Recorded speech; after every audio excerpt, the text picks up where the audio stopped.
Dann wäre es das gewesen mit dem ersten Teil von meinem Flug. Dann checken wir doch jetzt hier Sydney den Flughafen ab und schauen mal, wie es weitergeht. Mittlerweile bin ich in Sydney. Ich hatte das Gefühl, ich müsste da rasch rausgehen, aber ich verhindere schon gleich wieder ins Terminal rein, weil es nämlich ein Affe empty ist hier unten. Ich bin auf dem zweiten Flug von heute. Schon gleich bin ich in Ayers Rock, weil es dort viele Möglichkeiten hat, meinen Status bzw. meine Videos zu updaten, weiss ich noch nicht genau.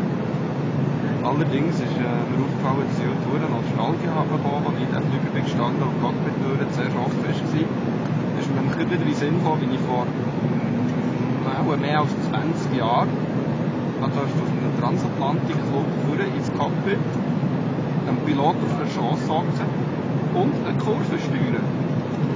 Nachdem er den Autopilot rausgenommen hat. Nachdem hat der Autopilot wieder reingetan und das Ganze hat sich wieder korrigiert. Das waren noch Zeiten, wo man noch nie Angst haben während dem Fliegen. Jetzt habe ich gerade mein Viertel von denen bestellt auf diesem Flug. Aber ehrlich gesagt gibt es noch gute Gelegenheiten zum Drink Responsibly. Heute ist keine. Sieht jetzt nicht Zucker aus, wie wir hier langsam, aber sicher in die Zuckerwattenwolke runterfliegen. Oh, perfekt. Im Moment hätte es nicht besser verwünschen mit Video. Aber schon gleich bin ich dumm. Und einfach, dass es auch nochmal gesagt ist, yay! Ist es nicht krass, wie sie aussieht? Krass. Dann wäre ich jetzt mitten im Nichts. Geile Sache. Und suche ins WC und dann meinen Bus. Yay!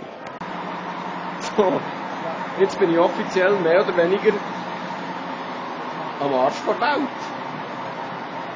Mein Buschauffeur hat mich schon angesichert und ich bin völlig richtig. Und wenn irgend so mehr ist das Arsch der Welt. Jetzt nicht negativ gemeint, das Arsch der Welt geil gemeint. Ich wollte schon lange sein. Yay! So fest im Bitzos bin ich noch nie gewesen. Aber es klappt das wunderbar. Jetzt. Überall. Alltag. Yay! Ich weiss noch nicht, ob ich es schaffe, das aufzuladen, bevor ich losfahre. Ich klingt wirklich schon.